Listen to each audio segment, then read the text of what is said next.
છો વિદ્યાર્થી મિત્રો? મજામાં ને? ચાલો આજે આપણે ભણીએ પ્રકરણ 10 પ્રકાશ, પરાવર્તન અને વક્રીભવન. અગાઉના લેક્ચરમાં આપણે શીખી ગયા કે જુદા જુદા પારિભાષિક શબ્દો જ્યારે ગોળીય અરીસા માટે લાગુ કરવામાં આવે છે ત્યારે તે પારિભાષિક શબ્દોને કેવી રીતે સમજવા તેનું એક નાનકડું રિવિઝન કરી અને હવે આપણે ગોળીય અરીસા દ્વારા રચાતા પ્રતિબિંબોનો અભ્યાસ કરીશું. સૌપ્રથમ તો જ્યારે કોઈ ગોળીય અરીસો લેવામાં આવે છે ત્યારે તે ગોળીય અરીસાની કોઈ એક સપાટી પરાવર્તક હોય છે અને બીજી સપાટી તે કોઈ રંગથી રંગેલી હોય છે, એટલે કે અપરાવર્તક હોય છે. ગોળીય અરીસાના કેન્દ્રને તે અરીસાનો ધ્રુવ કહે છે, એટલે કે ગોળીય અરીસાનો ધ્રુવ એ તેની સપાટીના કેન્દ્રમાં હોય છે. તેને P વડે દર્શાવવામાં આવે છે. ગોળીય અરીસો જે કાલ્પનિક ગોળાનો ભાગ હોય તે કાલ્પનિક ગોળાના કેન્દ્રને અરીસાનું વક્રતા કેન્દ્ર C કહે છે. વક્રતા કેન્દ્ર C અને ધ્રુવ P અને વક્રતા કેન્દ્ર C માંથી પસાર થતી કાલ્પનિક અક્ષને મુખ્ય અક્ષ એવો શબ્દ છે. મુખ્ય અક્ષ. અરીસાના ગોળાકાર ધારના વ્યાસને અરીસાનું દર્પણ મુખ કહે છે. જો આપણે આ બિંદુથી આ બિંદુને MN વડે દર્શાવીએ તો અહીં M થી N સુધીનું રેખિક અંતર એ અરીસાનું દર્પણ મુખ થશે. જ્યારે કોઈ પ્રકાશના કિરણો કોઈ ગોળીય સપાટી પર આપાત કરવામાં આવે છે ત્યારે તે સમાંતર કિરણો મુખ્ય અક્ષને હંમેશા સમાંતર હોય છે તથા તે સમાંતર કિરણો જ્યારે પરાવર્તન પામે છે ત્યારે પરાવર્તન પામીને કોઈ એક ચોક્કસ બિંદુમાંથી પસાર થતા હોય તેવો આભાસ થાય છે અથવા હકીકતમાં તે કેન્દ્રમાંથી પસાર થાય છે. તો આ તમામ પરાવર્તિત થયેલા કિરણો જ્યાં છેદે છે તે છેદ બિંદુને મુખ્ય કેન્દ્ર F કહેવામાં આવે છે. બીજા થોડા શબ્દો, પારિભાષિક શબ્દો વિશે અભ્યાસ કરીએ તો જ્યારે કોઈ વસ્તુને મુખ્ય અક્ષ પર સીધી રહે તે રીતે ગોઠવવામાં આવે છે ત્યારે તે વસ્તુને કેપિટલ B એમ અક્ષરો વડે દર્શાવાય છે. તેની ઊંચાઈને સ્મોલ h વડે દર્શાવાય છે. હવે કોઈ પણ વસ્તુ એ પ્રકાશનું ઉદ્ગમ સ્થાન છે, માટે વસ્તુમાંથી મુખ્ય અક્ષને સમાંતર જ્યારે કોઈ કિરણો આપાત થાય છે અને ત્યારે તેનું કોઈ એક ચોક્કસ સ્થાન પર પ્રતિબિંબ રચાય છે. પ્રતિબિંબ રચાવવા માટે ઓછામાં ઓછા 2 કિરણોની જરૂર છે. આપણે કિરણો પણ અભ્યાસ કરશું, કેવી રીતે તે પરાવર્તન પામે.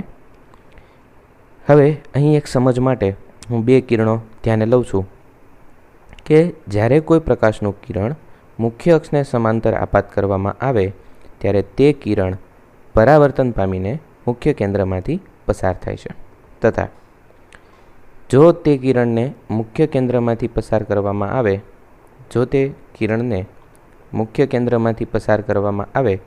તો તે કિરણ મુખ્ય અક્ષને સમાંતર આગળ વધે છે, એટલે તેનું પ્રતિબિંબ રચાશે તે વાસ્તવિક અને ઉલટું રચાશે. તે C અને Fની વચ્ચે રચાય છે. એ કિરણો આપણે આગળ અભ્યાસ કરીએ છીએ અને પ્રતિબિંબોનો પણ અભ્યાસ કરીએ છીએ. મારે અહીં એક વાત એ શીખવવી છે કે વસ્તુથી લઈ અને અરીસાના ધ્રુવ સુધીના અંતરને વસ્તુ અંતર U કહેવામાં આવે છે. તે જ પ્રમાણે પ્રતિબિંબ રચાય છે તે પ્રતિબિંબથી લઈ અને ધ્રુવ સુધીના અંતરને પ્રતિબિંબ અંતર સ્મોલ v એવું કહેવામાં આવે છે. વસ્તુ અંતર સ્મોલ u, પ્રતિબિંબ અંતર સ્મોલ v. તે જ પ્રમાણે વક્રતા કેન્દ્ર C અને ધ્રુવ પી વચ્ચેના અંતરને કેપિટલ આર વડે દર્શાવવામાં આવે છે. વક્રતા ત્રિજ્યા આર.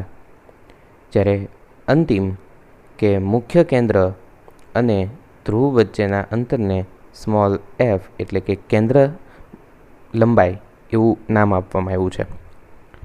તો આ થયા શબ્દોની પારિભાષિક સમજ, અને આકૃતિમાં પણ આટલી વસ્તુઓ આપણે શીખી લઈએ તો લગભગ આકૃતિ દોરવામાં તમને કોઈ પ્રશ્ન ન રહે.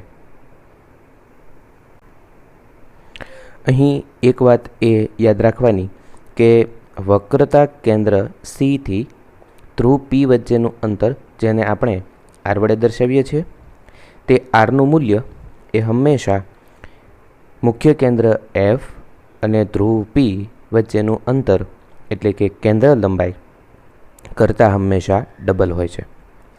એટલે કે આરનું મૂલ્ય એ એફના મૂલ્ય કરતાં ડબલ હોય છે. તો સ્વાભાવિક રીતે એફનું મૂલ્ય આરના મૂલ્ય કરતાં અડધું થાય. તો અહીંયા આપણે એક સંબંધ મેળવી શકીએ કે આરનું મૂલ્ય એ અડધું કરવામાં આવે, એ 2 વડે ભાગી દેવામાં આવે તો એફ પ્રાપ્ત થાય છે. અથવા એફ નાના મૂલ્યને બમણું કરવામાં આવે તો તે આર બરાબર થાય છે.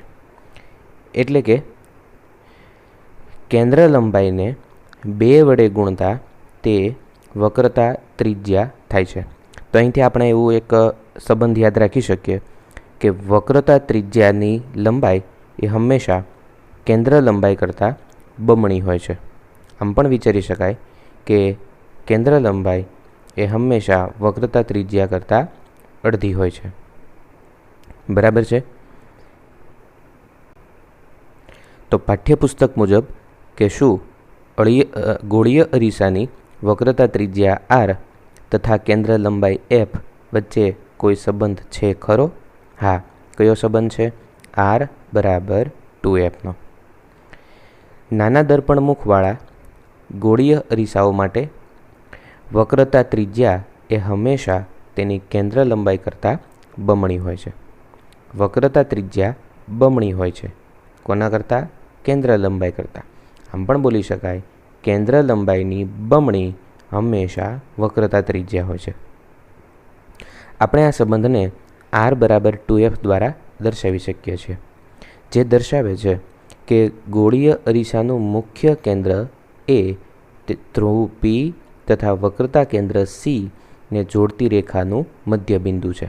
એટલે કે મુખ્ય કેન્દ્ર કેપિટલ એફ છે તે સી અને પીની વચ્ચે છે, તથા એફ એ પી અને સીનું મધ્યબિંદુ છે. હવે મુદ્દો 10.2.1 ગોળીય અરીસાઓ વડે રચાતા પ્રતિબિંબો. અહીંયા આપણે ગોળીય અરીસાઓ વડે જુદા જુદા પ્રતિબિંબો કેવા રચાય છે, વાસ્તવિક, ઉલટા, આભાસી, ચત્તા, તો આ પ્રકારે આપણે અભ્યાસ કરવાનો છે. સમતલ અરીસાઓ દ્વારા રચાતા પ્રતિબિંબનો અભ્યાસ આપણે ધોરણ 9 અને ધોરણ 8માં કરી ચૂક્યા છીએ. તથા તેના દ્વારા રચાતા પ્રતિબિંબોના પ્રકાર, તેમના સ્થાન તથા સાપેક્ષ પરિમાણ તેના વિશે પણ જાણો છો.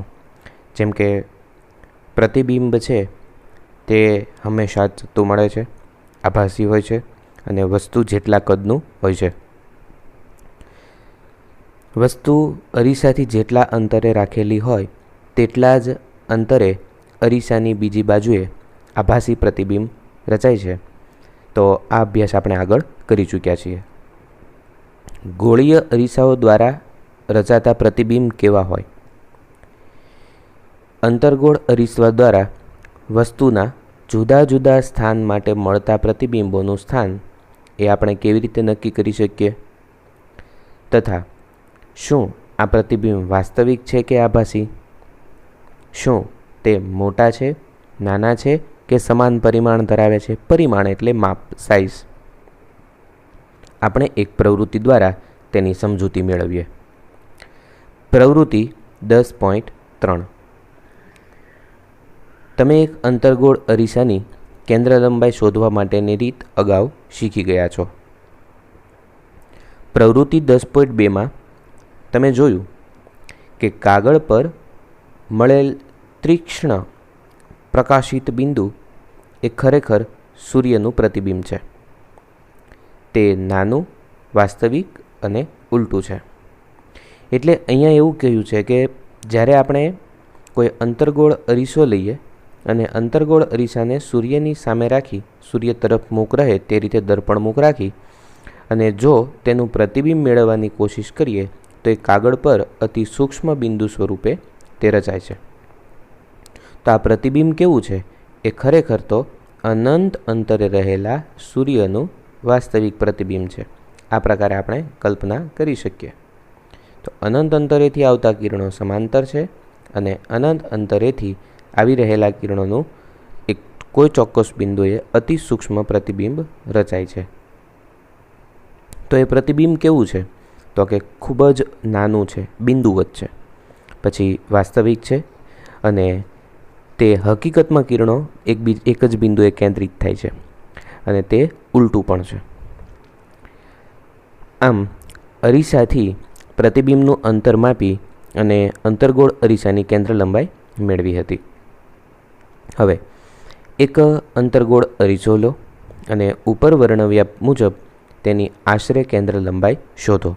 કેન્દ્ર લંબાઈનું મૂલ્ય પણ નોંધી લ્યો.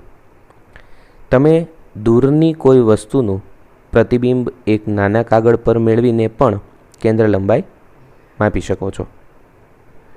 હવે ટેબલ પર ચોક વડે એક રેખા દોરો.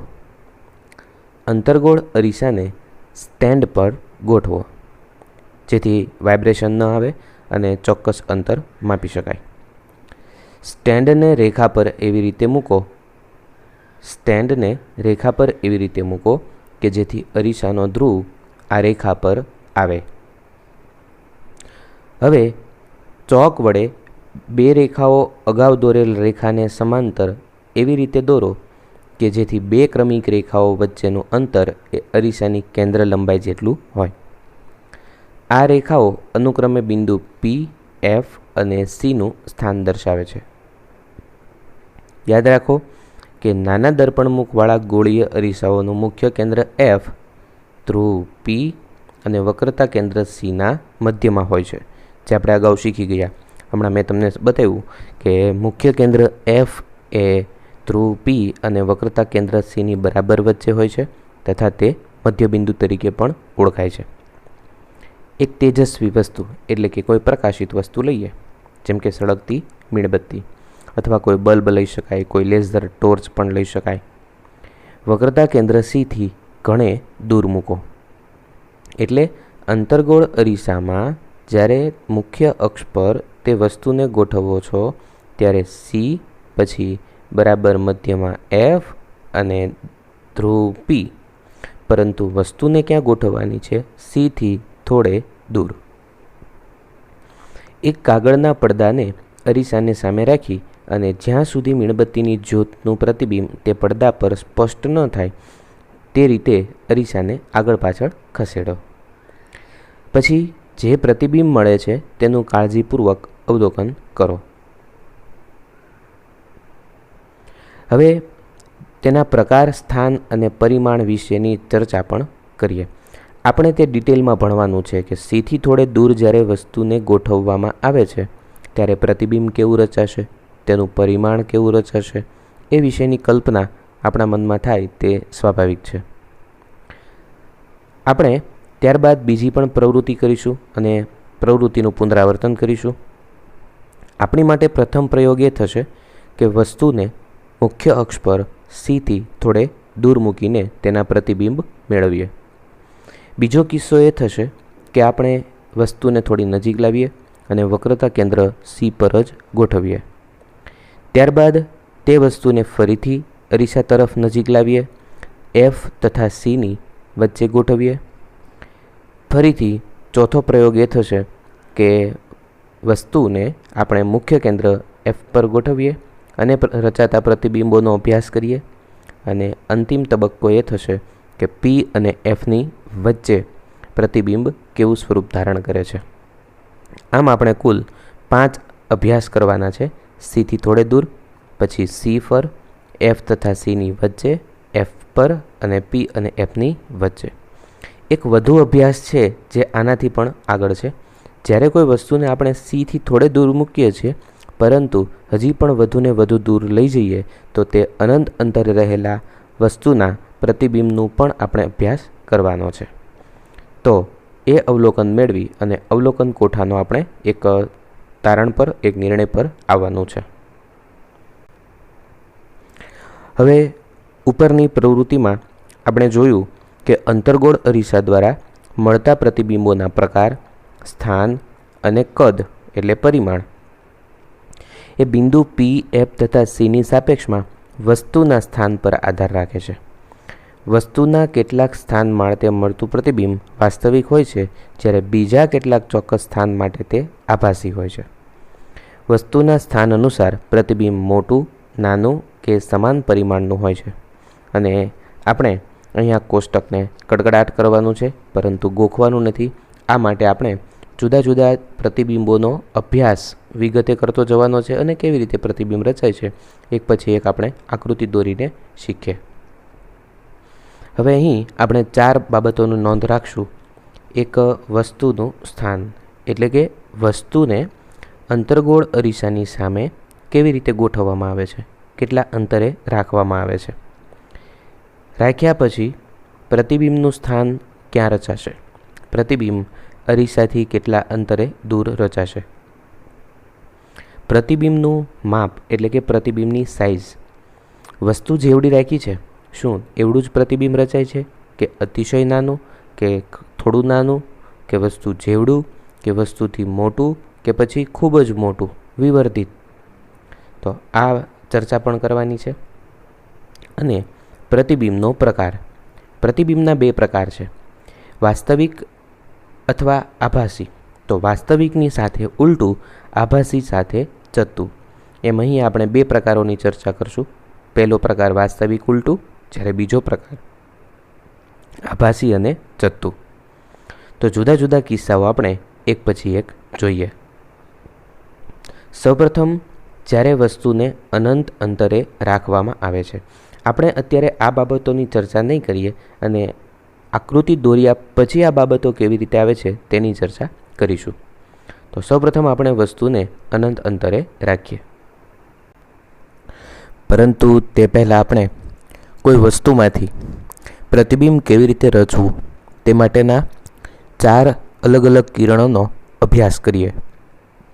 એક પ્રશ્ન પૂછાય કે કોઈ પણ વસ્તુનું પ્રતિબિંબ રચવા માટે ઓછામાં ઓછા કેટલા કિરણોની જરૂર પડે?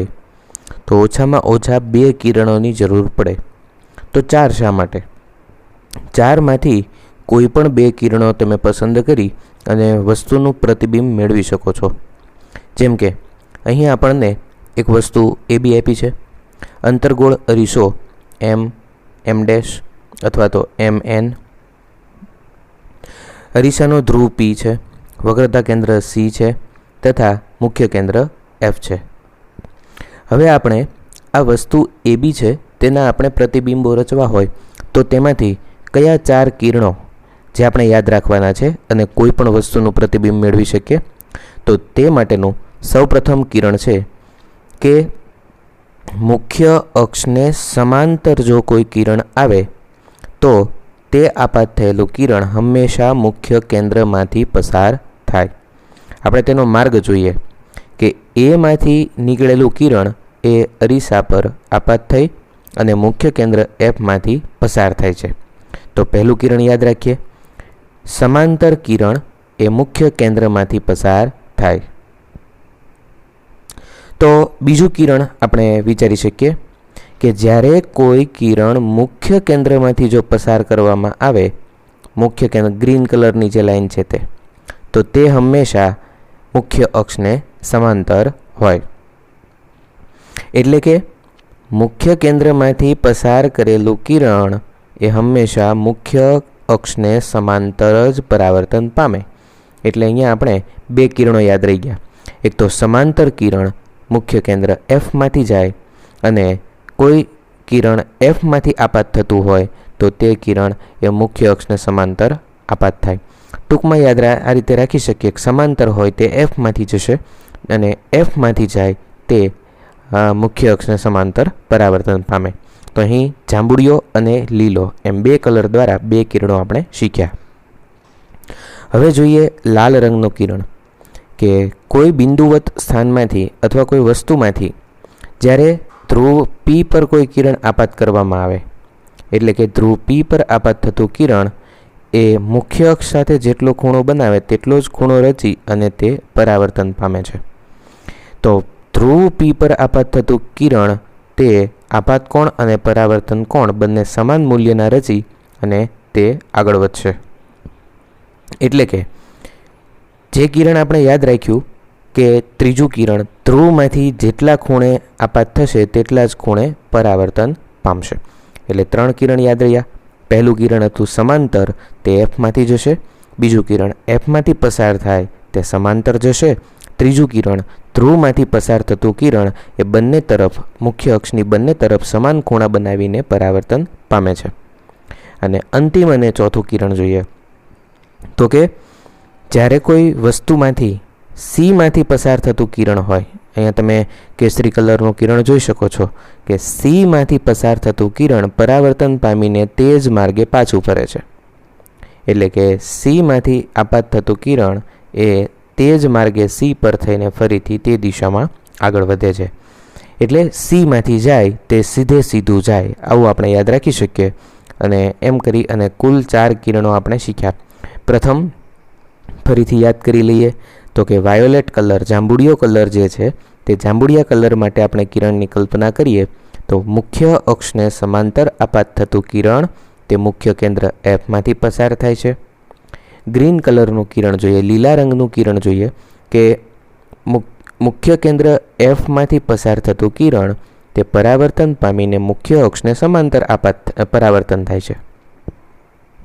ત્રીજું લાલ રંગનું કિરણ જોઈએ કે ધ્રુવ Pમાંથી આપાત થતું કિરણ તે પરાવર્તન પામીને બીજી તરફ મુખ્ય અક્ષની બીજી તરફ એ પરાવર્તન પામે છે.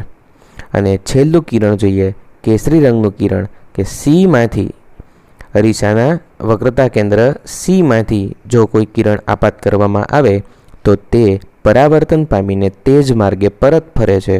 આમ કુલ 4 કિરણો જો આપણને આવડતા હોય તો 4માંથી કોઈ પણ 2 કિરણોની મદદ દ્વારા આપણે ગોળીય અરીસા દ્વારા વસ્તુના જુદા જુદા પ્રતિબિંબ રચી શકીએ. હવે આપણે એ બાબતનું ધ્યાન રાખવાનું છે કે 4 કિરણનો ઉપયોગ નથી કરવાનો. કોઈ પણ 2 કિરણ લઈ અને વસ્તુની કિરણાકૃતિ, પ્રતિબિંબની કિરણાકૃતિ દોરવાની છે અને વસ્તુનું પ્રતિબિંબ કેવું રચાશે તેનો અંદાજ મેળવવાનો છે.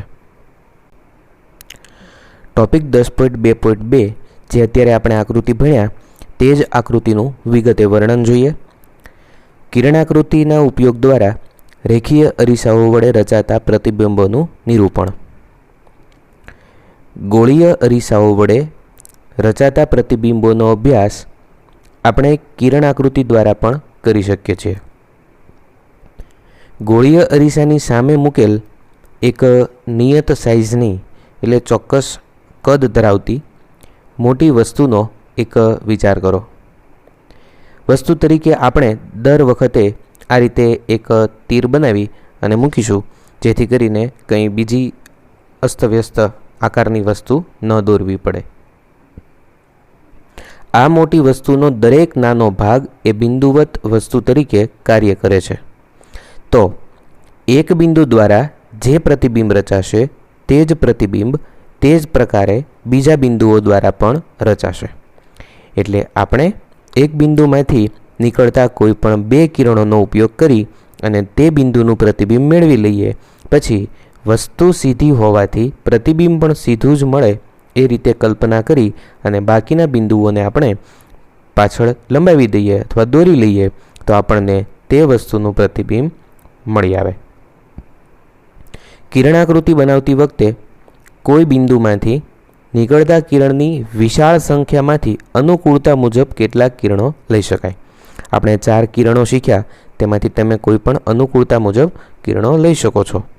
જો કે સ્પષ્ટ છે કે કિરણાકૃતિ દોરવા માટે ફક્ત 2 જ કિરણોનો વિચાર કરવો વધારે સગવડતાભર્યો છે. નહીં તો આકૃતિ ગૂંચવડાભરી થઈ જાય અને પ્રતિબિંબ મેળવવામાં અગવડતા પડે. આ કિરણો એવા પસંદ કરવા જોઈએ કે જેની દિશા અરીસા પરથી પરાવર્તન પામ્યા બાદ સરળતાથી જાણી શકાય. કોઈ બિંદુવત વસ્તુના પ્રતિબિંબનું સ્થાન ઓછામાં ઓછા 2 પરાવર્તિત કિરણોના છેદબિંદુ દ્વારા મેળવી શક્ય છે. પ્રતિબિંબનું સ્થાન નક્કી કરવા માટે કોઈ પણ 2 કિરણોનો વિચાર કરી શકાય, પરંતુ આપણે અહીં 4 કિરણોનો અભ્યાસ કરીએ. મુખ્ય અક્ષને સમાંતર દિશામાં આપાત થતું પ્રકાશનું કિરણ પરાવર્તન પામ્યા બાદ અંતર્ગોળ અરીસાના કિસ્સામાં તેના મુખ્ય કેન્દ્રમાંથી પસાર થશે, જ્યારે બહિર્ગોળ અરીસાના કિસ્સામાં તેના મુખ્ય કેન્દ્ર પરથી વિકેન્દ્રિત થતું હોય, એટલે કે કેન્દ્રથી દૂર તરફ જતું હોય તેવો ભાસ થશે. તે આકૃતિ 10.3a અને 10.3b માં દર્શાવ્યું છે. તો આપણે આકૃતિને જોઈએ. પહેલું કિરણ જે છે તે જ્યારે અંતર્ગોળ અરીસાના મુખ્ય અક્ષને સમાંતર આપાત થતું કિરણ એ હંમેશા મુખ્ય કેન્દ્રમાંથી પસાર થતો હોય તેવો અંતર્ગોળ અરીસામાં આભાસ થાય છે. તેવો અંતર્ગોળ અરીસામાં વાસ્તવિક રીતે મુખ્ય કેન્દ્રમાંથી પસાર થાય છે. પરંતુ બહિર્ગોળ અરીસાના કિસ્સામાં તે મુખ્ય અક્ષને સમાંતર આપાત થતું કિરણ એ મુખ્ય કેન્દ્ર પર કેન્દ્રિત થવાને બદલે તે મુખ્ય કેન્દ્રમાંથી છૂટું પડતું હોય તેવો ભાસ થાય છે. તેનાથી દૂર જતું હોય તેવો માત્ર આભાસ થાય છે. અહીં જ્યારે કોઈ મુખ્ય અક્ષને કિરણ આપાત થતું હોય ત્યારે તે પરાવર્તન પામી અને સ્નેલના નિયમ પ્રમાણે આપાત બિંદુ પાસે બનેલા લંબ પર આપાત કોણ I અને પરાવર્તન કોણ θr એ બંને સમાન મૂલ્યના રહે તે રીતે પરાવર્તન પામે છે. પરંતુ અહીં જો એ કિરણને પાછળ લંબાવવામાં આવે તો તે મુખ્ય કેન્દ્ર પર આભાસ થાય તે રીતે કેન્દ્રિત થાય છે. તો આ પ્રકારે આપણે પહેલું કિરણ એ શીખ્યા. હવે કિરણ 2 જોઈએ. અંતર્ગોળ અરીસાના મુખ્ય કેન્દ્રમાંથી પસાર થતું પ્રકાશનું કિરણ અથવા બહિર્ગોળ અરીસાના મુખ્ય કેન્દ્ર તરફ ગતિ કરતું હોય તેવું કિરણ પરાવર્તન પામ્યા બાદ મુખ્ય અક્ષને સમાંતર દિશામાં પરાવર્તિત થાય છે. તો મેં તમને ત્રીજું કિરણ બતાવ્યું હતું લીલા રંગનું, કે જો અંતર્ગોળ અરીસા પર કોઈ એક કિરણ એ મુખ્ય કેન્દ્ર Fમાંથી આપાત થાય છે તો તે પરાવર્તન પામી અને મુખ્ય અક્ષને સમાંતર રહે તે રીતે આગળ વધે છે. એટલે કિરણની દિશા આ રીતે થશે. મુખ્ય કેન્દ્રમાંથી આપાત થતું કિરણ એ પરાવર્તન પામીને મુખ્ય અક્ષને સમાંતર દિશામાં આગળ વધે છે. તે જ પ્રકારે અહીં જો આપણે એવી કલ્પના કરીએ કે મુખ્ય કેન્દ્ર Fમાંથી કોઈ કિરણ નીકળે છે, એટલે કે તે દિશામાં તે માર્ગ પર આગળ વધે છે, તો અહીં તે કિરણ જે આવે છે મુખ્ય કેન્દ્ર પર આપાત થતાં તે કિરણ પરાવર્તન પામી અને કોઈ એક ચોક્કસ દિશામાં મુખ્ય અક્ષને સમાંતર આગળ વધે છે. તો અહીંયા આપણે 2 કિરણોની ચર્ચા કરી કે પ્રથમ કિરણ એવું હતું કે સમાંતર આપાત થતું કિરણ મુખ્ય કેન્દ્રમાંથી પસાર થાય, જ્યારે અહીંયા મુખ્ય કેન્દ્રમાંથી પસાર થતું કિરણ એ મુખ્ય અક્ષને સમાંતર આગળ વધે છે. કિરણ 3 જોઈએ.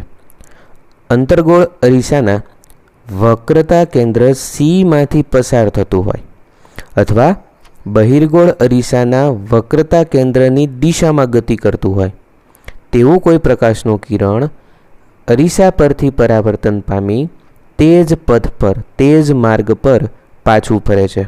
એટલે કે કોઈ પોતાની દિશા બદલતું નથી.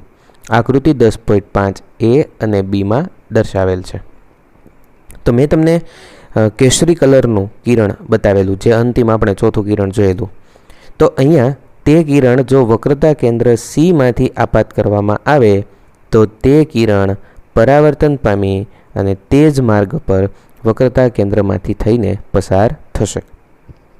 એ જ પ્રમાણે બહિર્ગોળ અરીસાના કિસ્સામાં જ્યારે કોઈ વક્રતા કેન્દ્ર સીના માર્ગ પર કોઈ કિરણ આપાત કરવામાં આવે ત્યારે તે કિરણ હવે પહેલે પાર તો રંગકામ કરેલું છે એટલે આગળ વધશે નહીં, અને આગળ વધશે નહીં તો તે જ માર્ગ પર તે પરત ફરશે.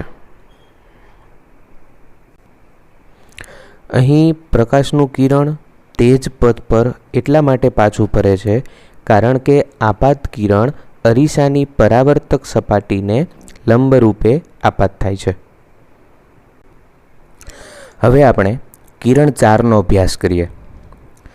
અરીસાની મુખ્ય અક્ષ સાથે નિશ્ચિત કોણ બનાવતી દિશામાં એટલે કે ધ્રુવ P પર જ્યારે કોઈ કિરણ ધ્રુવ P પર આપાત થાય છે તો બિંદુ P એટલે કે અરીસાનું ધ્રુવ પર આપાત થતું કિરણ અંતર્ગોળ અરીસા જે આકૃતિ એમાં દર્શાવ્યું છે અથવા બહિર્ગોળ અરીસા જે આકૃતિ બીમાં દર્શાવ્યું છે પરથી પરાવર્તન પામીને તે જ નિશ્ચિત કોણ એટલે ચોક્કસ ખૂણો બનાવતી દિશામાં પરાવર્તન પામે છે.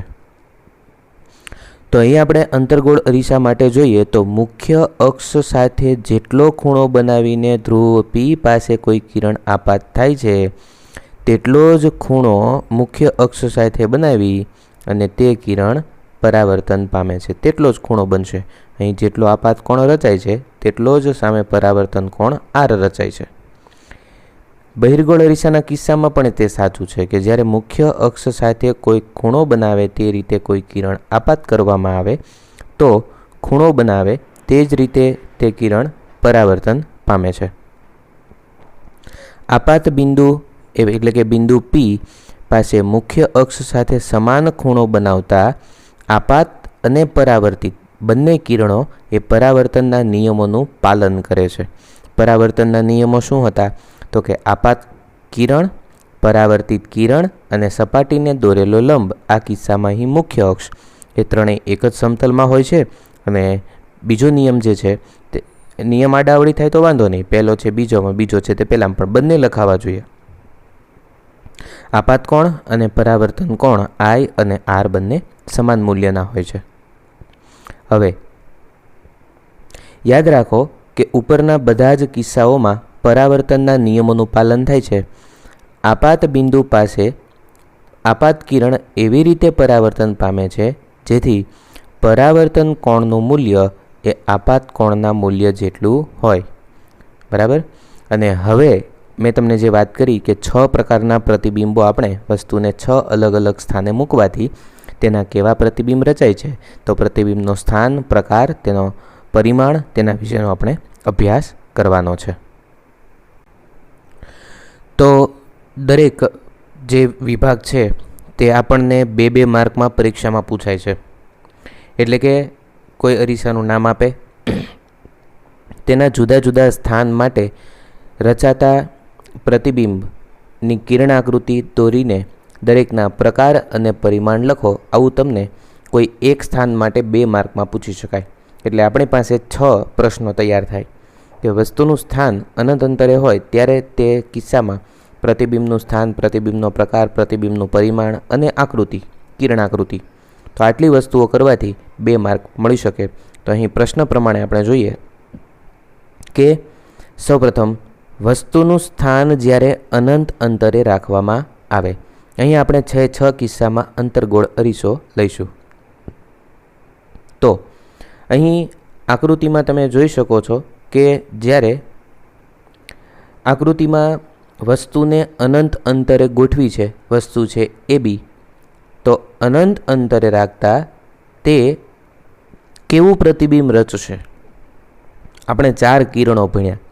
તે 4 કિરણોનો ઉપયોગ કરી 4માંથી કોઈ પણ 2 કિરણોનો ઉપયોગ કરી અને આપણે સૌપ્રથમ વસ્તુનું પ્રતિબિંબનું સ્થાન, પ્રતિબિંબનો પ્રકાર અને પ્રતિબિંબ વિશેનો અભ્યાસ કરીએ.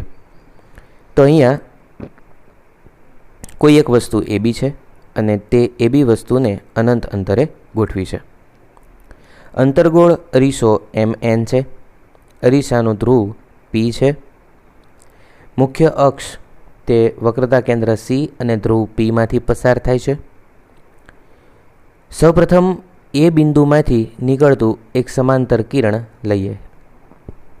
આપણે જાણીએ છીએ કે સમાંતર નીકળતું કિરણ એ હંમેશા અરીસાના મુખ્ય કેન્દ્રમાંથી જ પસાર થાય. બરાબર છે? એટલે તે એફમાંથી પસાર થઈને આગળ વધશે. એ જ રીતે આપણે બીમાંથી કોઈ સમાંતર કિરણ લઈએ તો આપણને ખ્યાલ છે કે તે મુખ્ય કેન્દ્રમાંથી જ પસાર થાય. હવે કોઈ વસ્તુના આપણે ઓછામાં ઓછા 2 કિરણો લીધા અને આપણને તેનું પ્રતિબિંબ ક્યાં મળે છે? એફ પર. હવે આપણે જોઈ શકતા નથી. આનો અર્થ એવો થયો કે તે અતિ સૂક્ષ્મ બિંદુવત નાનું એવું ટપકું સ્વરૂપે પ્રતિબિંબ રચે છે. હવે કોઈ પણ સપાટીને જ્યારે આપણે વળાંકવાળી ગોળાઈવાળી સપાટીને અતિ નાના ભાગની કલ્પના સ્વરૂપે વિચારીએ તો આ જે ભાગ છે એમ પાસે આ ભાગ તે સમતલ સપાટી પ્રકારે વિચારી શકાય. તો સપાટીને દોરેલો લંબ એ વક્રતા કેન્દ્ર સીમાંથી પસાર થાય અને જ્યારે કોઈ કિરણ આપણે આપાત કર્યું ત્યારે લંબ સાથે રચેતો ખૂણો આઈ અને લંબ સાથે પરાવર્તિત થતો ખૂણો આર, આ બંને ખૂણાઓ સમાન હોય એટલે કે આઈ બરાબર આર. તો આ રીતે આપણે આકૃતિને યાદ રાખી શકીએ. તો એનો અર્થ એવો થયો કે પ્રતિબિંબ ક્યાં રચાય છે? તો કે સી મુખ્ય કેન્દ્ર એફ પર. વસ્તુ ક્યાં હતી? અનંત અંતરે. પ્રતિબિંબ નું સાઇઝ કેવડી છે? કદ કેવડું છે? તો કે વસ્તુ કરતાં અત્યંત નાનું એટલે બિંદુવત. અને જો કોઈ વસ્તુ ડાબી તરફ હોય અને ડાબી તરફ જ પ્રતિબિંબ રચાય તો તે વાસ્તવિક છે. અને વાસ્તવિક પ્રતિબિંબ હંમેશા કેવું હોય? ઉલટું. તો વાસ્તવિક અને ઉલટું. યાદ એવું રાખવાનું કે વસ્તુ જે તરફ હોય તે જ તરફ પ્રતિબિંબ રચાય તો તે ખરેખર કિરણો એકત્રિત થઈને મળે છે. તો અરીસાઓના કિસ્સામાં ડાબી તરફ વસ્તુઓ હોવાથી ડાબી તરફ પ્રતિબિંબ રચાય તો તે વાસ્તવિક છે અને વાસ્તવિક પ્રતિબિંબો હંમેશા ઉલટા હોય છે. માટે વસ્તુનું સ્થાન અનંત અંતરે રાખતા પ્રતિબિંબનું સ્થાન મુખ્ય કેન્દ્ર એફ પર મળે છે, જે અહીંયા આપણે જોયું. પ્રતિબિંબનો પ્રકાર તો કે વાસ્તવિક અને ઉલટું. અને પ્રતિબિંબનું કદ કેવડું હોય છે? પરિમાણ કેવું હોય છે? અત્યંત નાનું એટલે કે બિંદુવત. હવે આપણે કોષ્ટક જોઈએ. જે કોષ્ટક હતું એમાં સૌપ્રથમ કિસ્સો હતો કે અનંત અંતરે વસ્તુને રાખતા પ્રતિબિંબનું સ્થાન મુખ્ય કેન્દ્ર એફ પર મળે છે. પ્રતિબિંબનું માપ ખૂબ જ નાનું એટલે કે બિંદુવત મળે છે. પ્રતિબિંબનો પ્રકાર વાસ્તવિક અને ઉલટું. હવે બીજો કિસ્સો જોઈએ કે વસ્તુને સીથી થોડે અમથે દૂર મૂકીએ. અત્યારે જે અનંત અંતરે મૂકી હતી ને એને નજીક લાવી અને સીથી થોડીક દૂર રહે તે રીતે ગોઠવો. તો હવે બીજા કિસ્સામાં વસ્તુનું સ્થાન આપણે વક્રતા કેન્દ્ર સીથી થોડે અમથે દૂર રાખીશું. આકૃતિમાં અંતર્ગોળ અરીસા, આ અંતર્ગોળ અરીસો છે, પાછળ છે તે છાયાંકન કરેલું છે. વળી પાછું ધ્રુવ પી, બરાબર. અરીસો એમ એન વડે દર્શાવ્યો છે. ધ્રુવ પી, પછી વક્રતા કેન્દ્ર સી, મુખ્ય કેન્દ્ર એફ, વસ્તુ એ બી. આટલી વસ્તુ આપણે દોરી લીધી. હવે કોઈપણ વસ્તુનું પ્રતિબિંબ મેળવવું હોય તો ઓછામાં ઓછા કેટલા કિરણોની જરૂર પડે? તો કે 2. ચાલો આપણે એ બિંદુમાંથી એક કિરણ એ મુખ્ય અક્ષને સમાંતર આપાત થાય તે પ્રકારનું દોરીએ.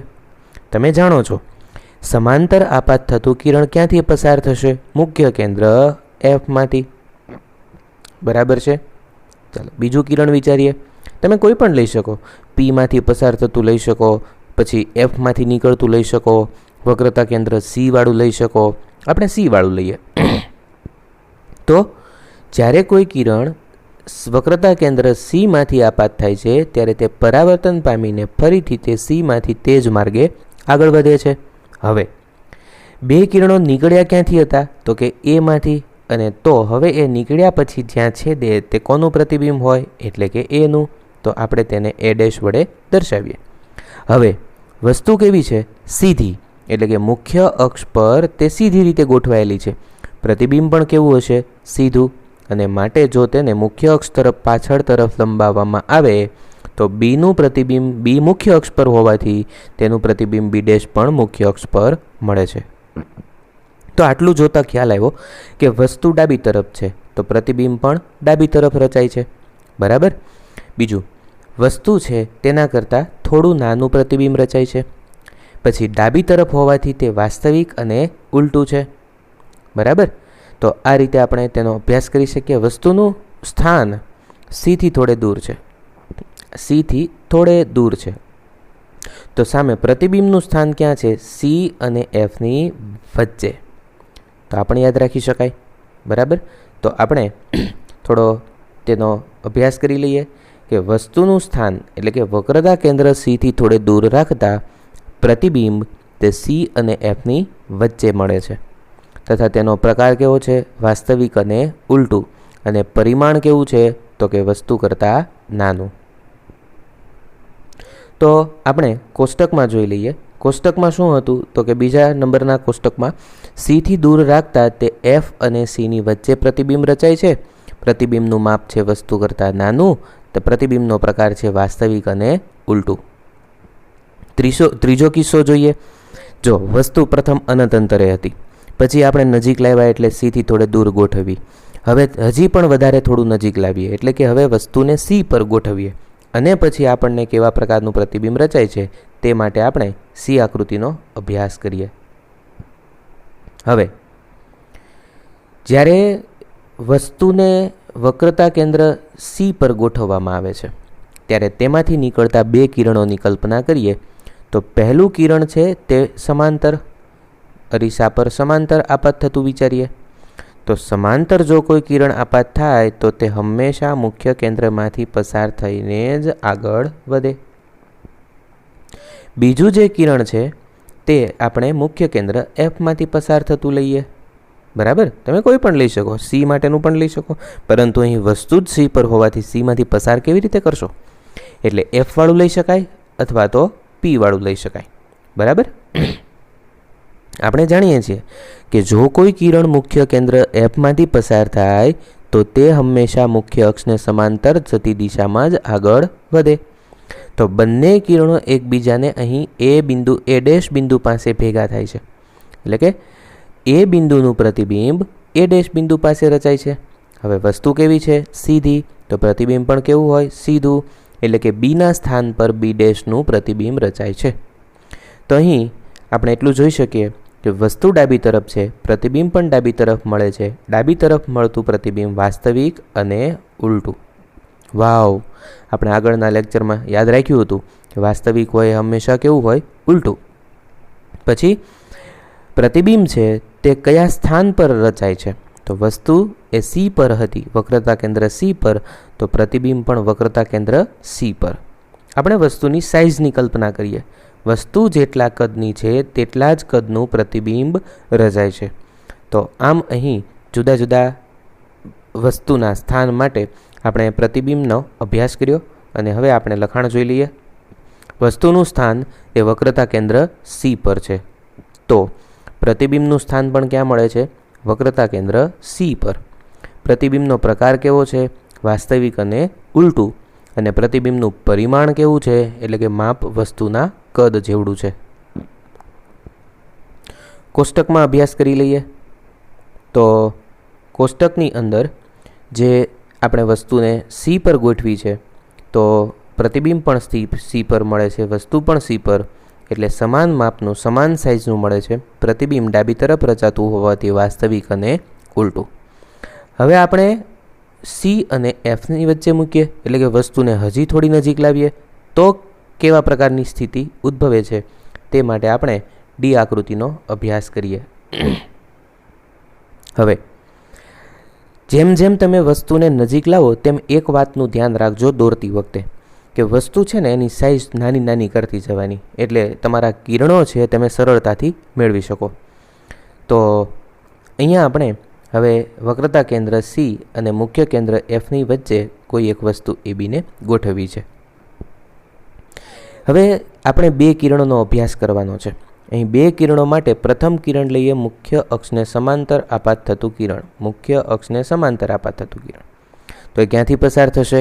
મુખ્ય કેન્દ્ર એફમાંથી. એટલે એ મુખ્ય કેન્દ્ર એફમાંથી પસાર થઈ અને આગળ વધે છે. એ જ રીતે બીજું કિરણ લઈએ સીમાંથી. પણ એક વાત યાદ રાખવાની કે જ્યારે વસ્તુમાંથી કિરણ નીકળે ત્યારે એ આપાત થવા માટે અરીસા પર જશે અને પછી ત્યાંથી નિયમ પ્રમાણે જે પ્રમાણે જતું હોય તે રીતે આગળ વધશે. એટલે આપણે પહેલાં અરીસા પાસે મોકલવાનું, પછી ત્યાંથી અથડાઈને પરાવર્તન પામીને પાછું ફરશે. એટલે હવે આપણે સીનો જે આ માર્ગ છે, સીના માર્ગ પરના કિરણની કલ્પના કરીએ. આ જે સીનો માર્ગ છે તેના ઉપર કિરણની કલ્પના કરીએ. તો હવે કોઈ કિરણ સી માર્ગ પર એમાંથી નીકળી અને અરીસા પર આપાત થશે. તો સીના માર્ગ પર નીકળેલું કિરણ એ હંમેશા સીના માર્ગ પર જ પરાવર્તન પામીને પાછું ફરશે. એટલે તે કિરણ આ માર્ગ પર આગળ વધશે. થોડું વ્યવસ્થિત જોઈએ તો સીના માર્ગ પર આગળ આપાત થતું કિરણ પરાવર્તન પામીને સીના માર્ગ પર જ પરત ફરે છે. તો આ રીતે થાય છે. એમાંથી નીકળી આપાત થઈ, પરાવર્તન પામી અને ત્યાંથી સીના માર્ગ પર આગળ વધ્યું. તો આપણું બીજું કિરણ કયું હતું? સમાંતર આપાત થયેલું કિરણ તે પરાવર્તન પામી અને મુખ્ય કેન્દ્રમાંથી પસાર થાય છે. બંને કિરણો એકબીજાને એ ડેશ બિંદુ પાસે ભેગા મળે છે. એટલે કે એમાંથી નીકળતા કિરણો એ ડેશ પાસે. વસ્તુ સીધી હોવાથી પ્રતિબિંબ પણ સીધું મળશે. તો અહીંયા તમે એક વસ્તુ માર્કિંગ કરીએ છીએ કે વસ્તુ ડાબી તરફ હોવાથી પ્રતિબિંબ પણ ડાબી તરફ રચાય છે અને ડાબી તરફ વસ્તુ જે તરફ છે તે જ તરફ પ્રતિબિંબ રચાય છે. તો અહીંયા અરીસાના કિસ્સામાં તે વાસ્તવિક અને ઉલટું. તથા પ્રતિબિંબ છે તે વસ્તુ કરતાં મોટા કદનું છે, એટલે ઘણું મોટું છે અને તેનું સ્થાન ક્યાં છે? તો વસ્તુનું સ્થાન હતું સી અને એફની વચ્ચે, જ્યારે પ્રતિબિંબનું સ્થાન સીથી થોડે દૂર. તો આ રીતે આપણે વસ્તુના પ્રતિબિંબની કલ્પના કરી શકીએ. તો કોષ્ટકમાં જોઈ લઈએ તો કોષ્ટકમાં હતું કે સી અને એફની વચ્ચે તો પ્રતિબિંબ રચાય છે સીથી થોડે દૂર. એક વસ્તુ અહીંયા જુઓ જોઈએ, જ્યારે સી પર વસ્તુ રાખી, જ્યારે સીથી દૂર વસ્તુને રાખી ત્યારે એફ અને સીની વચ્ચે પ્રતિબિંબ મળ્યું. જ્યારે એફ અને સીની વચ્ચે વસ્તુ રાખી ત્યારે સીથી દૂર પ્રતિબિંબ મળ્યું. એવું જ અનંત અંતર માટે થશે. જુઓ, અનંત અંતરે વસ્તુને રાખી મુખ્ય કેન્દ્ર એફ પર પ્રતિબિંબ રચાયું. મુખ્ય કેન્દ્ર એફ પર પ્રતિબિંબ રચાશે, વસ્તુને ગોઠવશો ત્યારે અનંત અંતરે પ્રતિબિંબ રચાશે. બરાબર. તો અહીંયા બે આકૃતિઓ તમે શીખી જાઓ તો બે બીજી ઓટોમેટિક આવડે એવી છે. અને અહીંયા સી પર જ્યારે વસ્તુને રાખવામાં આવે ત્યારે પ્રતિબિંબ સી પર મળે છે. તો આવી રીતે તમે યાદ રાખી શકો. અહીં 5 કિસ્સામાં વાસ્તવિક અને ઉલટું પ્રતિબિંબ રચાય છે. ખાલી એક જ કિસ્સો એવો છે કે જ્યારે આભાસી અને ચત્તુ પ્રતિબિંબ રચાય છે. અને એ કિસ્સો છે પી અને એફની વચ્ચે. તો ફરીથી આપણે હવે 5મા કિસ્સા માટે વિચાર કરીએ કે જ્યારે વસ્તુને એફ પર રાખવામાં આવે ત્યારે શું સ્થિતિ ઉદ્ભવે છે. હવે આપણે ઈ કિસ્સા માટે ચર્ચા કરીએ કે વસ્તુને જ્યારે મુખ્ય કેન્દ્ર એફ પર મૂકવામાં આવે છે. તો સૌપ્રથમ આકૃતિ જોઈએ અને આકૃતિમાં અહીં આપણે વસ્તુને હવે એફ પર ગોઠવેલી છે. તો એફ પર ગોઠવેલી વસ્તુમાંથી નીકળતા 2 કિરણોનો વિચાર કરીએ. પહેલું જે કિરણ છે તે કિરણ મુખ્ય અક્ષને સમાંતર આપાત થાય છે. તમે જાણો છો મુખ્ય અક્ષને સમાંતર આપાત થતું કિરણ તે મુખ્ય કેન્દ્ર એફમાંથી પસાર થઈને આગળ વધશે. હવે બીજું કિરણ છે તે સી માર્ગવાળું વિચારીએ કે સી માર્ગ પર આગળ વધતું કિરણ તે અરીસા પર અથડાઈ પરાવર્તન પામી અને એ માર્ગે થઈ સી માર્ગે થઈ અને સીના માર્ગ પર આગળ વધે છે. અહીંયા બંને કિરણો એક સમયે ખૂબ જ મોટા અંતરે આગળ વધશે ત્યારે તે બંને ભેગા થશે. એટલે વસ્તુનું જે પ્રતિબિંબ છે તે ખૂબ જ અનંત અંતરે રચાશે, વસ્તુ કરતાં ઘણું મોટું, વાસ્તવિક અને ઉલટું. તો અહીંયા આપણે વસ્તુનું સ્થાન મુખ્ય કેન્દ્ર એફ પર રાખીએ છીએ ત્યારે પ્રતિબિંબ અનંત અંતરે રચાય છે. પ્રતિબિંબનો પ્રકાર વાસ્તવિક અને ઉલટું. શા માટે? તો કે ડાબી તરફ વસ્તુ હોવાથી પ્રતિબિંબ પણ ડાબી તરફ મળશે, પણ અનંત અંતરે મળશે, જે અહીંયા આપણે પુસ્તકની મર્યાદાને કારણે દોરી શકતા નથી. પ્રતિબિંબનું પરિમાણ એટલે તેનું કદ, તેની સાઇઝ ઘણું મોટું એટલે કે અનંત લંબાઈનું હોય છે. તો આપણે છેલ્લેથી બીજો એટલે કે જ્યારે વસ્તુને એફ પર મૂકીએ છીએ ત્યારે તે અનંત અંતરે પ્રતિબિંબનું સ્થાન મળે છે, ખૂબ જ વિવર્ધિત, વાસ્તવિક અને ઉલટું. હવે આપણે અંતિમ અને છેલ્લા કિસ્સાની ચર્ચા કરીએ કે જ્યારે વસ્તુને પી અને એફની વચ્ચે ગોઠવવામાં આવે, એટલે કે વસ્તુ છે તેને હજી પણ એફથી નજીક રાખવામાં આવે, અને તે અંતિમ કિસ્સો છે. અહીં તમે જોઈ શકો છો કે જ્યારે વસ્તુને એફ અને પીની વચ્ચે ગોઠવવામાં આવે છે, એફ અને ધ્રુવ પી તેની વચ્ચે રાખવામાં આવે છે, ત્યારે તેમાંથી નીકળતા બે કિરણોનો અભ્યાસ કરીએ. હવે એમાંથી નીકળતું પહેલું કિરણ ધ્રુવ પીમાંથી પસાર થાય તો ધ્રુવ પી સાથે મુખ્ય અક્ષ સાથે તેટલો જ ખૂણો બનાવી અને આગળ વધે, એટલે કે આઈ ખૂણો બનશે તેટલો જ ખૂણો આર બનાવી અને તે આગળ વધે છે. બીજું કિરણ વક્રતા કેન્દ્ર સીના માર્ગવાળું વિચારીએ. જ્યારે કોઈ કિરણ વક્રતા કેન્દ્ર સીના માર્ગ પર આગળ વધે છે ત્યારે અથડાય અને પાછું ફરે છે. તમે એક વસ્તુ અહીંયા માર્કિંગ કરી, આ જે પહેલું કિરણ હતું તે આ દિશામાં આગળ વધે છે એટલે નીચે તરફ જાય છે. બીજું કિરણ હતું તે ડાબી તરફ જાય છે. કોઈ પણ સંજોગો એવા ઉદ્ભવશે નહીં કે બંને કિરણો આગળ જતાં તે એકબીજાને મળે. જો બંને કિરણો એકબીજાને મળે તો જ પ્રતિબિંબ રચાય, પરંતુ અહીં પ્રતિબિંબ રચાવાનો કોઈ પ્રશ્ન નથી. તો હવે પ્રતિબિંબ કેવી રીતે રચાશે? તો જો આ બંને કિરણોને પાછળ તરફ લંબાવવામાં આવે તો બંને કિરણો એ કોઈ એક ચોક્કસ બિંદુમાંથી ઉદ્ભવતા હોય તેવો ભાસ થાય છે, અથવા તો બંને એકબીજાને ભેગા થતા હોય તેવો આપણને આભાસ થાય છે, અને માટે એ બિંદુનું પ્રતિબિંબ અરીસાની બીજી તરફ એ બિંદુ પર રચાય છે. વસ્તુ સીધી હોવાથી પ્રતિબિંબ પણ કેવું હોય છે? સીધું. પરંતુ અહીં વસ્તુ ડાબી તરફ છે, પ્રતિબિંબ જમણી તરફ છે, એટલે અહીં ખરેખર કિરણો ભેગા થઈને મળતું ન હોવાથી પ્રતિબિંબ આભાસી છે. આભાસી પ્રતિબિંબ હંમેશા કેવું હોય? ચત્તુ. એટલે જુઓ અહીં એ ડેશ બી ડેશ પ્રતિબિંબ જે છે તે ચત્તુ અને આભાસી છે. ક્યાં રચાય છે? તો કે અરીસાની જમણી તરફ, બરાબર, અને એ કાલ્પનિક રીતે રચાય છે. વસ્તુ ક્યાં ગોઠવી છે? તો એફ અને પીની વચ્ચે. તો હવે આપણે તેના મુદ્દાઓનો અભ્યાસ કરી લઈએ. વસ્તુનું સ્થાન ધ્રુવ પી પર છે અને મુખ્ય કેન્દ્ર એફની વસ્તુનું સ્થાન ધ્રુવ પી અને મુખ્ય કેન્દ્ર એફની વચ્ચે છે. પ્રતિબિંબ ક્યાં રચાય છે? અરીસાની પાછળ.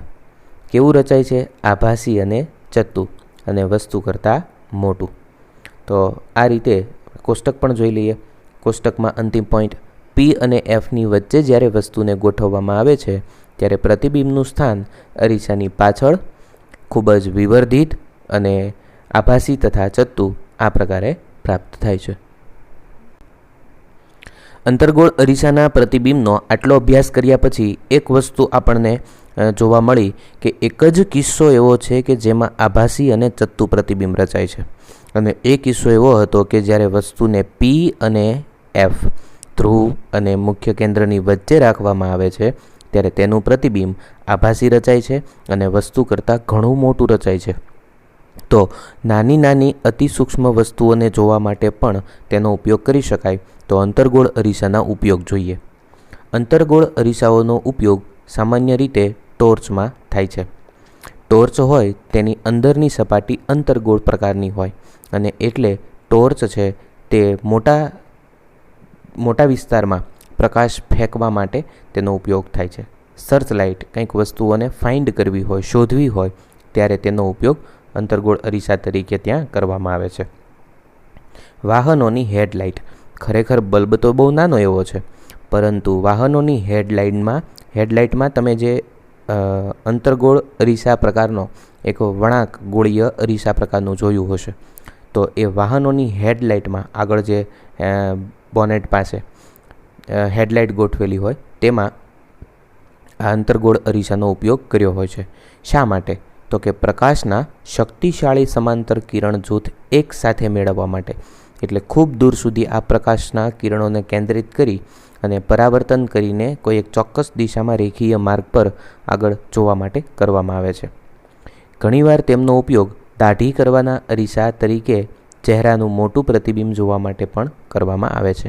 જો વ્યક્તિનો ચહેરો મુખ્ય કેન્દ્ર F અને ધ્રુવ P વચ્ચે ગોઠવી દેવામાં આવે તો અંતર્ગોળ અરીસાનો કારણે તેમાં રચાતું પ્રતિબિંબ આભાસી અને વસ્તુ કરતાં મોટું તથા સામેની તરફ અરીસાની પેલે પાર બીજી તરફ રચાતું હોવાથી આપણે દાઢી કરતી વખતે કોઈ નાના વાળ કે અથવા તો ચહેરા પરની ખીલ, ચહેરા પરની ફોડલીઓ એ પણ ખૂબ મોટું કરીને જોઈ શકીએ છીએ અને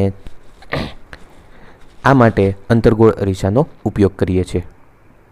દાંતના ડૉક્ટરો દાંત નાના એવા છે તો તેમાં જ્યારે રૂટ કેનાલ કરે અથવા તો દાંતમાં જ્યારે કંઈક ઓપરેશન કરવાનું હોય ત્યારે દાંત એને જોઈ શકાતો નથી સારી રીતે, તો તે માટે પણ દાંતની પેલે પાર એટલે કે દાંતની બીજી બાજુએ જડબામાં અંતર્ગોળ અરીસો ગોઠવી અને તેમાં તે ખૂબ મોટું પ્રતિબિંબ મેળવે છે. એ આભાસી પ્રતિબિંબ છે અને પ્રતિબિંબમાં જોઈ અને દાંતનું ઓપરેશન કરવામાં આવે છે. તો ત્યાં પણ અંતર્ગોળ અરીસાનો ઉપયોગ કરવામાં આવે છે દર્દીઓના દાંતનું મોટું પ્રતિબિંબ જોવા માટે. પછી સોલર ભઠ્ઠીઓમાં સૂર્યપ્રકાશને કેન્દ્રિત કરવા માટે મોટા અંતર્ગોળ અરીસાનો ઉપયોગ કરવામાં આવે છે. ખૂબ મોટા અંતર્ગોળ અરીસાઓને એક કરતાં વધારે સંખ્યામાં ગોઠવી અને સોલર ભઠ્ઠીઓમાં કોઈ એક જ ભઠ્ઠી પર સૂર્યના કિરણોને કેન્દ્રિત કરી અને ખૂબ જ મોટું તાપમાન મેળવી શકાય છે. એક સોલર ભઠ્ઠી અથવા તો કોઈ એક તપેલી હોય, તપેલીમાં પાણી ગરમ કરવા માટે આસપાસ અંતર્ગોળ અરીસાઓની હારમાળા બનાવી દેવામાં આવે. જેવો સૂર્ય ઉદય થાય એટલે તેના પર કિરણો પડી આપાત થયેલા કિરણો પરાવર્તન પામી અને તે તપેલી પર કેન્દ્રિત થશે અને તો તે તપેલીમાં ખૂબ જ મોટા પ્રમાણમાં આશરે 150 અંશથી 180 અંશ સુધીનું તાપમાન પણ મેળવી શકાય છે. તો આ રીતે અંતર્ગોળ અરીસાનો ઉપયોગ કરવામાં આવે છે. જો ઉપયોગો પૂછે તો 2 માર્કમાં આ પ્રશ્ન પૂછી શકાય, એટલે 2 માર્ક માટે તમારે આ પ્રશ્ન તૈયાર કરવાનો છે. હવે આપણે અંતર્ગોળ અરીસાના પ્રતિબિંબોનો અભ્યાસ કર્યો કે જુદા જુદા સ્થાન પર વસ્તુઓને ગોઠવતા તેના પ્રતિબિંબની સંરચના વિશે આપણે અભ્યાસ કર્યો. હવે આપણે બહિર્ગોળ અરીસાના પ્રતિબિંબની રચનાનો અભ્યાસ કરીએ. આપણે અંતર્ગોળ અરીસા વડે જે કંઈ પ્રતિબિંબો મેળવ્યા તેનાથી થોડાક જુદા, એટલે કે નિયમો તો એ જ છે પરંતુ માત્ર 2 જ પ્રતિબિંબોનો અભ્યાસ કરવાનો છે. કારણ કે આપણે જે આગળ 5 કિસ્સાઓ જોયા હતા ને તેમાં બહિર્ગોળ અરીસાના કિસ્સામાં એક જ સમાન પ્રતિબિંબ રચાય છે, જ્યારે છેલ્લો કિસ્સો જે હતો તેમાં જ માત્ર થોડું અલગ પ્રતિબિંબ રચાય છે. બહિર્ગોળ અરીસા દ્વારા રચાતા પ્રતિબિંબનો અભ્યાસ કરવા માટે આપણે વસ્તુના 2 સ્થાનો ધ્યાનમાં લઈશું. પ્રથમ સ્થિતિમાં વસ્તુ અનંત અંતરે રાખીશું અને બીજી સ્થિતિમાં વસ્તુ અરીસાથી ચોક્કસ અંતરે રાખીશું. આ બંને સ્થિતિમાં બહિર્ગોળ અરીસા વડે રચાતા પ્રતિબિંબોની કિરણ આકૃતિ Aમાં અને Bમાં દર્શાવી છે. પરિણામોનું જે સંક્ષિપ્ત વર્ણન છે એ પણ આપણે જોઈશું. સૌપ્રથમ બહિર્ગોળ અરીસા પર જ્યારે અનંત અંતરે રહેલી કોઈ વસ્તુ ABમાંથી સમાંતર પ્રકાશના કિરણો આપાત કરવામાં આવે છે ત્યારે તે સ્નેલના નિયમ પ્રમાણે ચોક્કસ ખૂણે પરાવર્તન પામે છે, એટલે કે જુદી જુદી દિશાઓમાં પરાવર્તન પામે છે. હવે આ 3 કિરણો પરાવર્તન પામ્યા બાદ કોઈ ચોક્કસ બિંદુએ કેન્દ્રિત થતા નથી, પરંતુ જો તેને પાછળ તરફ લંબાવવામાં આવે તો તે કોઈ એક ચોક્કસ બિંદુએ કેન્દ્રિત થતા હોય તેવો માત્ર આભાસ થાય છે. એટલે દર વખતે અનંત અંતરે રહેલી વસ્તુ માટેનું પ્રતિબિંબ હંમેશા જમણી તરફ મળતું હોવાથી આભાસી અને ચત્તુ હોય છે. તો અહીં આ કિસ્સામાં આભાસી અને ચત્તુ પ્રતિબિંબ મળે છે અનંત અંતરે રહેલી કોઈ પણ વસ્તુ હોય તો. હવે આપણે બીજી આકૃતિનો અભ્યાસ કરીએ. જ્યારે કોઈ વસ્તુ ABને કોઈ ચોક્કસ નિશ્ચિત અંતરે ગોઠવવામાં આવે છે ત્યારે બહિર્ગોળ કિસ્સામાં પણ સેમ ટુ સેમ એ જ વસ્તુ બને છે કે અનંત અંતરે રાખેલી કોઈ વસ્તુમાંથી જ્યારે કોઈ 2 કિરણો આપણે ધ્યાનમાં લઈએ તો ચોક્કસ અંતરમાંથી એક કિરણ લઈએ સમાંતર આપાત થતું કિરણ. આપણે જાણીએ છીએ કે સમાંતર આપાત થતું કિરણ તે મુખ્ય કેન્દ્રવાળા માર્ગ પર મુખ્ય કેન્દ્રનો જે માર્ગ છે તે માર્ગ પર પરાવર્તન પામી અને આગળ વધે છે. પરંતુ આ કિરણને જો પાછળ લંબાવવામાં આવે તો તે મુખ્ય કેન્દ્રમાંથી પસાર થાય તેવો ભાસ થાય છે. બીજું કિરણ લઈએ તે વક્રતા કેન્દ્ર Cના માર્ગ પર લઈએ કે જો વક્રતા કેન્દ્ર Cના માર્ગ પર કોઈ કિરણ આગળ વધે, આપાત થાય, તો તે પરાવર્તન પામીને Cના માર્ગ પર જ પાછું ફરે છે. પહેલું કિરણ ક્યાં હતું? સમાંતર હતું અને તે મુખ્ય કેન્દ્રના માર્ગ પર અથડાઈને આગળ વધ્યું. તો આ બંને કિરણો જે છે, આ કિરણો કોઈપણ સંજોગોમાં ભેગા થતા નથી, પરંતુ આ બંને કિરણોને જો પાછળ તરફ લંબાવવામાં આવે તો એક ચોક્કસ બિંદુ પાસે તે કેન્દ્રિત થાય છે. હવે આ આકૃતિને હું ઝૂમ કરીને બતાવું. તમે જોઈ શકો છો કે અહીં ખૂબ જ નાનું એવું પ્રતિબિંબ રચાય છે અને તે આભાસી પ્રતિબિંબ રચાય છે. શા માટે? તો કે વસ્તુ ડાબી તરફ છે, પ્રતિબિંબ જમણી તરફ છે.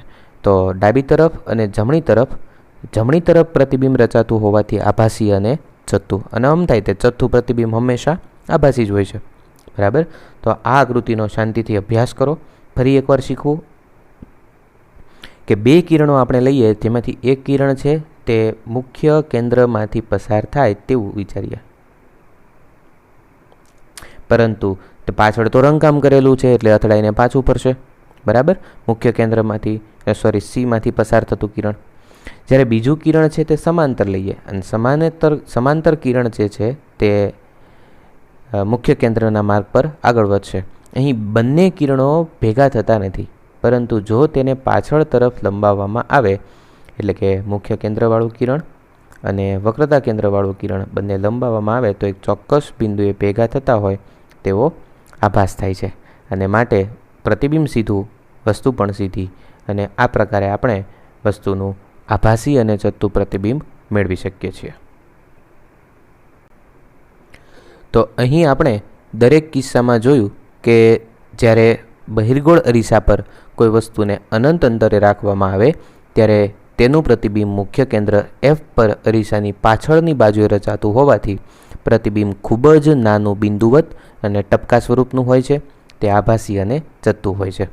તથા પછી અનંત અંતર અને વચ્ચે ગમે ત્યાં કોઈ પણ જગ્યાએ ધ્રુવ Pની વચ્ચે ગમે ત્યાં રાખવામાં આવે અનંત અંતર અને ધ્રુવ P વચ્ચે, તો તે અરીસાની પાછળ તે ક્યાં રચાય છે? P અને Fની વચ્ચે વસ્તુ કરતાં નાનું, એટલે નરી આંખે જોઈ શકાય તેવું આભાસી અને ચત્તુ પ્રતિબિંબ રચે છે.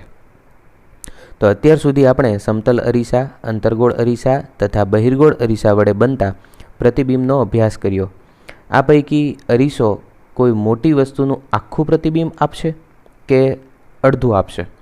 આનો પણ આપણને મનમાં સવાલ થાય, પરંતુ આ પહેલાં આપણે જે કંઈ પ્રશ્નો જે પૂછાવાના છે તે પ્રશ્નો હું સ્ક્રીન પર રજૂ કરું છું અને તેના જવાબ સાથે અડધી મિનિટ માટે હું એ રાખીશ. તમે પોઝ કરી અને તમારા નોટબુકમાં પ્રશ્ન નોંધી લેશો, તો જેથી કરીને પરીક્ષા દરમિયાન તમારે કોઈ પણ પ્રકારની મુશ્કેલી ન થાય અને પ્રશ્નો પણ સરળતાથી આવડે. પ્રશ્ન નંબર 9. અંતર્ગોળ અરીસાની કેન્દ્ર લંબાઈ શોધવાની રીતને કિરણાકૃતિ વડે સમજાવો.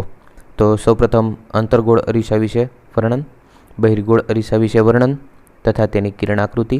તો અહીં વિડીયો પોઝ કરી અને આ જે કંઈ પ્રશ્ન આપ્યો છે તે પ્રશ્નનો જવાબ અને પ્રશ્ન પણ નોંધી લો અને પ્રશ્ન પાકો કરી લો. બીજું, તેની આકૃતિ પણ નીચે આપી છે, તો આકૃતિ પણ ખૂબ સરસ રીતે આ વિડીયોને સ્ટોપ કરી અને તમે દોરી શકો છો. પ્રશ્ન નંબર 10.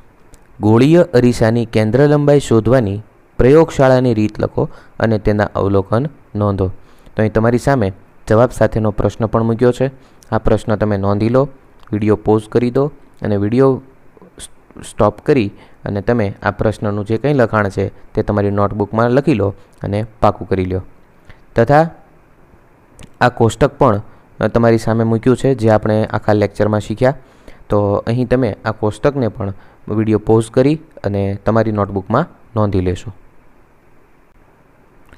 પ્રશ્ન 11 જે આપણે આગળ જોયો, અંતર્ગોળ અરીસાની સામે જુદા જુદા સ્થાન પર વસ્તુને રાખતા મળતા પ્રતિબિંબના સ્થાન તથા કિરણ આકૃતિ દોરી દરેકના પ્રકાર અને પરિમાણ લખો. આ મોસ્ટ આઈએમપી પ્રશ્ન છે બોર્ડ માટે. 2 માર્કમાં તમને A, B, C, D, E, F એમ બધા જુદા જુદા વિભાગ પૂછાય છે. તો એ અહીં દર્શાવ્યો છે, વસ્તુનું સ્થાન અનંત અંતરે હોય. તો અહીં વિડીયોને સ્ટોપ કરી અને તમે આ લખી લેશો. પછી B જે છે તે પણ તમે નોંધી લેશો. C છે તે પણ નોંધી લેશો. D એ પણ નોંધી લેશો. E એ પણ નોંધી લેશો અને F આ પણ તમે નોંધી લેશો. પ્રશ્ન 12. ગોળીય અરીસાઓ વડે રચાતા પ્રતિબિંબને કિરણ આકૃતિ દ્વારા સમજાવો. તો અહીં પ્રશ્ન અને તેનો જવાબ બંને આપ્યા છે. આપણે આગળ આખો પ્રશ્ન શીખી ગયા છીએ વર્ણનમાં વિગતે, તો એ પણ અહીં આપ્યો છે. એ પણ તમે વિડીયોને પોઝ કરી અને ધીમે ધીમે આ પ્રશ્નને લખી લેશો. તમારી નોટબુકમાં લખી લો, જેથી કરીને તમે પાકો પણ કરી શકો અને પરીક્ષા દરમિયાન આ પ્રશ્નને ખૂબ સારી રીતે રિપ્રેઝન્ટ કરી શકો. પ્રશ્ન 13. અંતર્ગોળ અરીસાના ઉપયોગ લખો. તો અહીં 5 ઉપયોગો અંતર્ગોળ અરીસા માટેના લખ્યા છે, એ પણ તમે નોંધી લો. વિડીયો પોઝ કરી અને આ પ્રશ્નને નોંધી લેશો. તથા અંતિમ પ્રશ્ન 14. બહિર્ગોળ અરીસા વડે રચાતા પ્રતિબિંબની સમજૂતી આપો. અને જે હમણાં આપણે જોયો તે જ બહિર્ગોળ અરીસા માટેના પ્રતિબિંબોની કિરણાકૃતિ. તો બંને આકૃતિઓ દોરવાની છે બહિર્ગોળ અરીસા વડે રચાતા પ્રતિબિંબોની, જે આપણે આગળ શીખ્યા, તથા તેમના કોષ્ટકનું પણ વર્ણન એ આગળ આપણે જોયું કેવી રીતે લખાય છે. તો આ રીતે આપણે પ્રશ્નને રિપ્રેઝન્ટ કરવાનો છે અને ખૂબ સારા માર્ક મેળવવાના છે. જય હિન્દ, જય ભારત.